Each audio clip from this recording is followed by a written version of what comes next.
way up, man.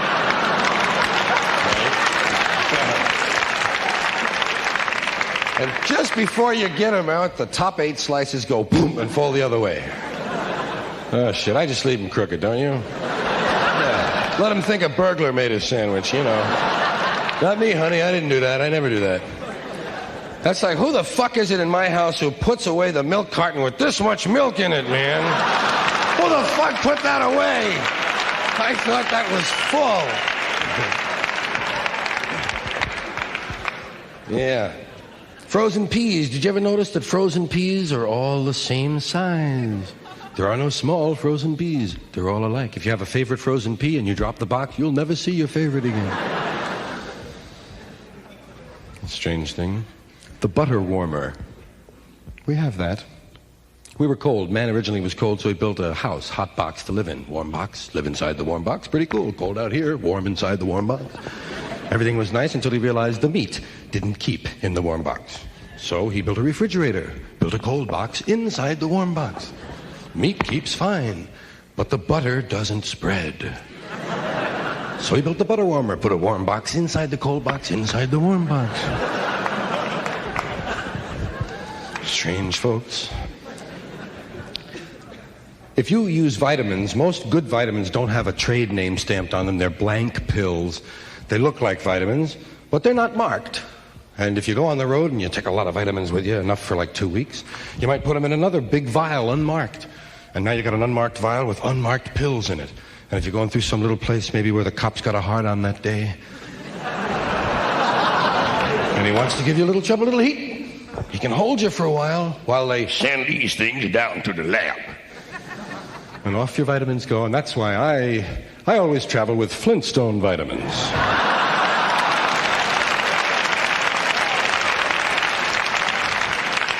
Honest, officer, there's Wilma and Dino. Look. Hey, you're right. Look, it is Wilma. Okay. Guy had to cut me loose, man. He had to cut me loose. I had Wilma. Pussyfoot. Interesting word. It's a rare female birth defect. A lot of people don't know that.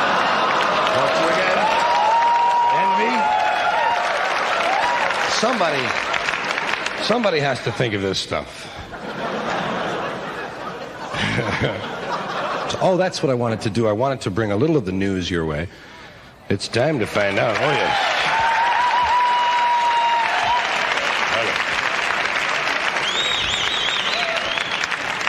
Like to take a look at the news. First of all, the headlines. Welcome wagon runs over newcomer. Terrorists blow up Central America and leave a note. Off-duty policeman killed by on-duty criminal. 21 killed in 21-gun salute. And a football team dies in sudden death overtime. Police fired over the heads of rioters today. However, they killed 200 people living on the second floor.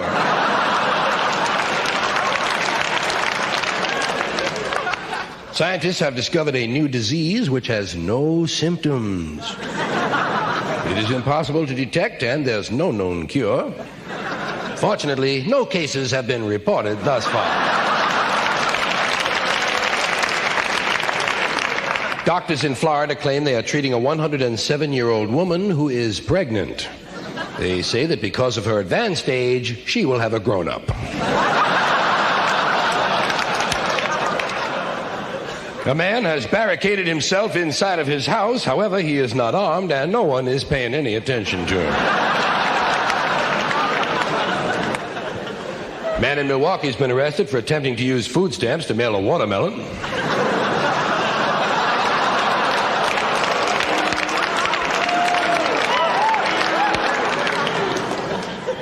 Christ fucking studio audience at a newsroom. You ever hear of anything like that?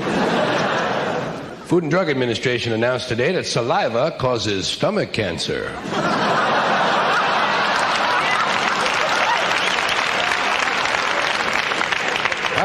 However, only when swallowed in small amounts over a long period of time. Man in Philadelphia has been arrested for attempting to make an unauthorized deposit in a sperm bank.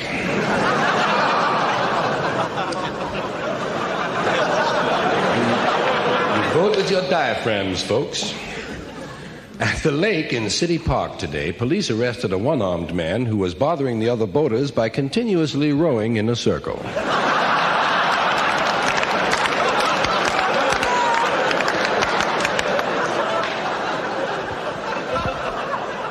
A dog has exploded on a busy downtown street corner. No one was killed. However, 20 people were overcome by fur. Police claim that 50 to 60 fleas also lost their lives in the blast. Kind of wind up the news tonight. Scientists have discovered a vaccine for apathy. However, they claim no one is showing the slightest bit of interest in it. They're going to throw it away. Thank you, thank you. La la la la.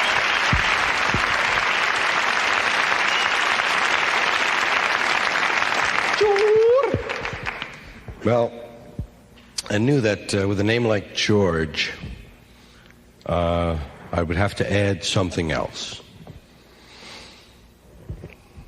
Any old name can have emotion for you, though. Even a brand name. Product names have things you expect from them. You have a little emotional investment in certain names. I mean, you wouldn't eat Goodyear pancakes, right? Any more than you would drive an Aunt Jemima tires, right? It's just, you have feelings, you have expectations about it. If Janitor and a Drum made a douche, no one would buy it. There's no market. It's like 20 Mule Team mini pads, man. There's no market for them. Raid feminine hygiene spray. Raid! Wow. That's what they call them. Feminine hygiene spray. They're underleg deodorants. Why did they avoid that? It's obvious. Underarm, underleg.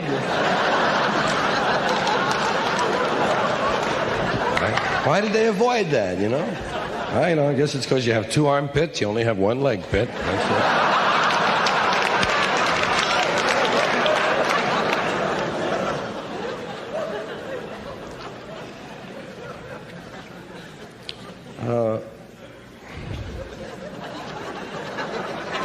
Well, I think things ought to be named for what they are. I think there ought to be a little more truth in names. You know, they've tried to clean up advertising claims. Let them clean up some of the names like Excello and Acme and Ace and Top.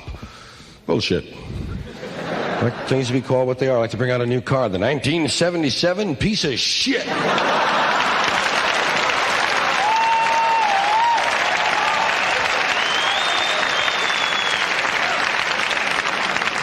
A division of United Consumer Fuckers.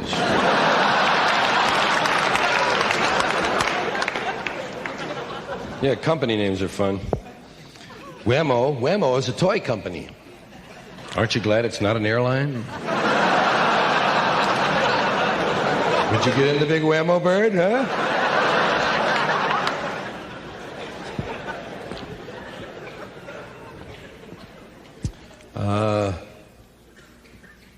There's some just plain old words that are sort of fun to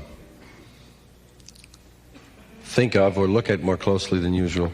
Things like hot water heater. Have you ever thought of hot water heaters? Pardon me? I said I'd like to buy a hot water heater. What the hell for?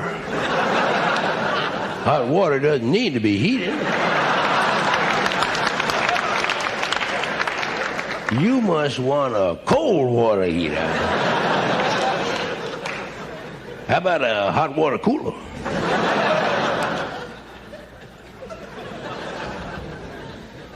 Yeah, some words are fun. Words like flammable. Flammable, inflammable, and non-inflammable. Why are there three? Does it seem to you as though two words ought to be able to handle that idea? I mean, either the thing flams